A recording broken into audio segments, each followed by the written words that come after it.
Andor Season 2, I truly believe, is going to be the start of some of the best Star Wars we've ever seen, and honestly, one of the most important shows that we've seen in modern TV. I think it's that great. Season 1 had a huge impact on me, and I remember when I first went into Season 1, I didn't really know what to expect. This is a character that we don't know too much about. He was from Rogue One spinoff, and he wasn't really that memorable in Rogue One, so I didn't have a lot of expectations. And little did I know, I was watching a show that I'd be rewatching many times up until now. It has become one of my favorite shows of all time. The impact of Andor Season 1 is just remarkable, to say the least. Just from the musical score by Nicholas Britell in Season 1, the writing that Tony Gilroy is able to perfect with every single one of these characters and storylines going on, and just how everything flows together by the finale. I think it's truly a remarkable piece of television. So going into Season 2, like I said, I've been rewatching Season 1 over and over again. I was so excited to see Season 2, and just a few days ago, Season 2 dropped finally, and I've seen all 3 episodes about 3 times now, and I am very pleased with the result.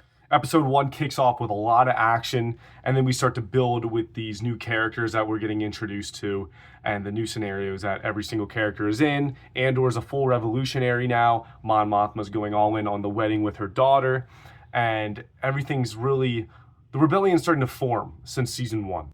What I love about Episode 1 is we really see the disorganization of the rebellion to start.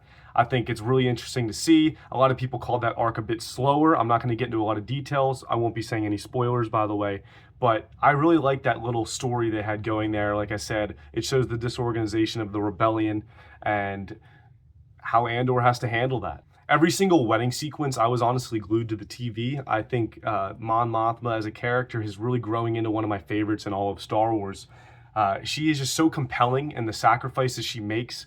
It's not as dramatic at, let's say, as like Luke Skywalker or Anakin Skywalker or any of these other Star Wars characters, but she's a regular person coming from a high-income part of society in Star Wars, yet we get to see really the deep emotions that is affecting her while she's funding the rebellion, and it's really stressful on her.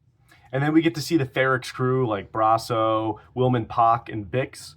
I think the crew together, I think, is really interesting to watch. They're in a very similar situation to illegal immigrants in the United States today, and I think it's a nice mirroring of that, and there's a lot of symbolism littered throughout their side of the story. When we get to Episode 3, things ramp up like crazy in every single one of these story arcs, and I think Episode 3 might be one of my favorite episodes of Andor in both seasons that we've had so far.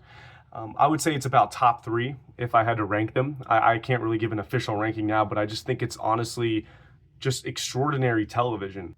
The way each story, like I said, in Season 1 comes together, but they're able to do that in Episode 3, and it's so perfect. Tony Gilroy is such a great writer, and I can't wait to see what he does after Andor, because he blows me away every single time.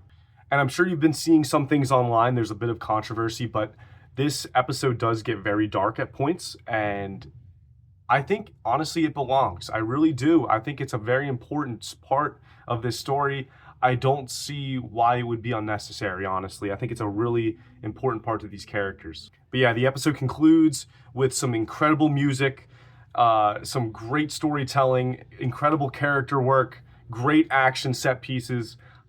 I can't complain. I thought that there would be at least a bit of a step down from Season 1 to start, but there's none of that here. It's right on par, and I'm so excited to see where the story goes. I truly do believe that we're seeing the start of a masterpiece, the start of the best Star Wars we're ever going to see, a project that we're going to be talking about when we're older, a project that we're going to be constantly showing love. I think this is going to have a huge impact on the Star Wars community, on pop culture in general. I truly believe that. It's going to be a big show that we're going to remember for a long time.